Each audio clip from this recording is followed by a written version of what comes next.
We're back here in Las Vegas, here on the show floor. Mario Souza, Dave Gardner from the Ratcast. And Mario, I have these things here, and at first I thought you wanted me to play checkers with you, but instead these are pucks. The IDS pucks, the official pucks of the American Inline Hockey League, and joining us is Carl Lekovich from IDS Pucks. Welcome to the show. Thank you very much.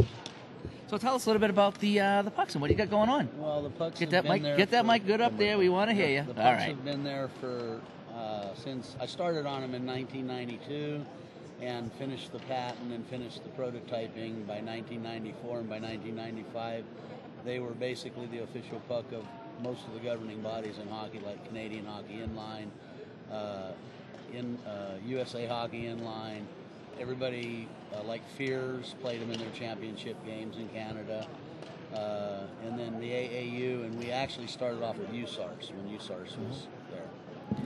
So now the pucks here, I don't know if you can see them here on the camera here, but they have these little Teflon feet, I guess it would be called, on each side of the puck that makes them really glide to simulate ice. They have little notches in here, circular notches. Yeah. And is it weighted in the middle, or I mean, No, what can you no tell weight us in the about the middle. puck? Basically, how the puck works is that the little rings in the inside, if you were to take a business card and fold it into a W, okay, it has a cushioning effect. So no matter where the puck hits coming off a board, it's a very readable puck because it always deflects the same, and no other puck does that. Like some of the other pucks that were out there, they don't move at all because they're made out of too hard a plastic. This puck here is really readable for kids, and that's why kids like it, because they can catch rebounds off the wall and they know exactly where to be. Quick question here. I don't know if you have the answer to this. What's the fastest you've ever heard of anybody shooting one of these pucks? Over 100 miles an hour. Is it over 100? Right. Do you think they go faster than an ice hockey puck? That's hard to say because, it's all mass weight, you know what I'm saying? And this puck here weighs real close to 4 ounces, and I think hockey pucks are up around 7 or 8 ounces. So. Yeah, they're a little lighter than a hockey puck. Can you tell us, from the initial design, has there been ongoing changes to the puck, or once you got it, no, that was it? Basically, that puck right there, the reason we haven't had to change that design, because there's no reason to, because nobody can outplay the puck. Now, there is another design I have that is as heavy as a regular ice puck, same dimensions as a regular ice puck, made out of urethane. But because it's made out of urethane, you can only make one at a time, and the price goes up to about $8 a piece wholesale. So they would retail for about $16, which nobody in the industry wants to pay $16 for a puck. And really, there's no need for it unless they got into pro hockey, and pro hockey players wanted to play something that was a lot heavier, and we could probably have make a tool and make a few that are heavy.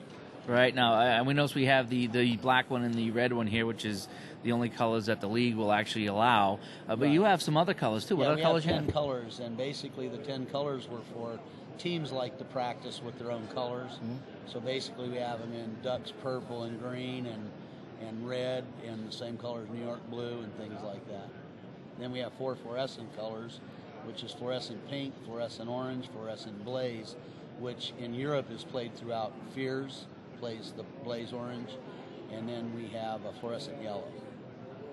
You also have a white puck, right? Yeah, we have a white puck. We made a white puck because there was a call for it in New Jersey in some of the dark roller rinks. Yeah, and I actually have a goaltender that plays on the Northern California Mustangs who uses white pucks to train. That's for a goalie to actually be able to... so they can see the puck. Absolutely, yeah. Exactly. Yeah. Fantastic. All right. All right. Well, thank you so much for joining us no here on the problem. Ratcast. No problem. We might have one more question here. Oh, yes, website. Yeah, Plug the the website is www.idshockey.com. And we also have a new product out called Oust Bearings, which are bearings fast enough to keep up with the puck. Great. That are made here in the States, and they're priced really right, and they're the fastest bearings in the industry, and people have been using them. Some of my friends that are skateboarders in California have been using them for downhill slalom, giant slalom, tight slalom, and downhill racing. And so far there's been several world records broken with them in the slalom industry and speed skating industry. Before we go, I got a quick idea. These do remind me of checkers. I think maybe next hockey show you come up with a little checkerboard and you just put these for the kids to come over and play checkers with the pucks. What do you think? What do you think, Dave? Yeah, that'd be a good idea. Set up a little board with the pucks All and right. checkers. And actually, these There are you go. the bearings you were talking about here. The outs, we have the 5s and the 7s, and actually Yeah, the Mach a 9s 9 here. are usually, we sell a lot to most of the referees because referees have to skate a lot, and they don't skate too much with those because they coast so long. I remember Tony from Tour did a little contest one time. He had people skate around the rink in Vegas. I forget the name of the rink. Had them skate around the rink, and when they came back to the red line on the rink, they coasted right by the boards. And most bearings would only coast to the opposite side of the rink, and ours coasted all the way around the rink and another quarter of a turn. Wow. So that's a big difference when you're skating them. Fantastic. So Awesome.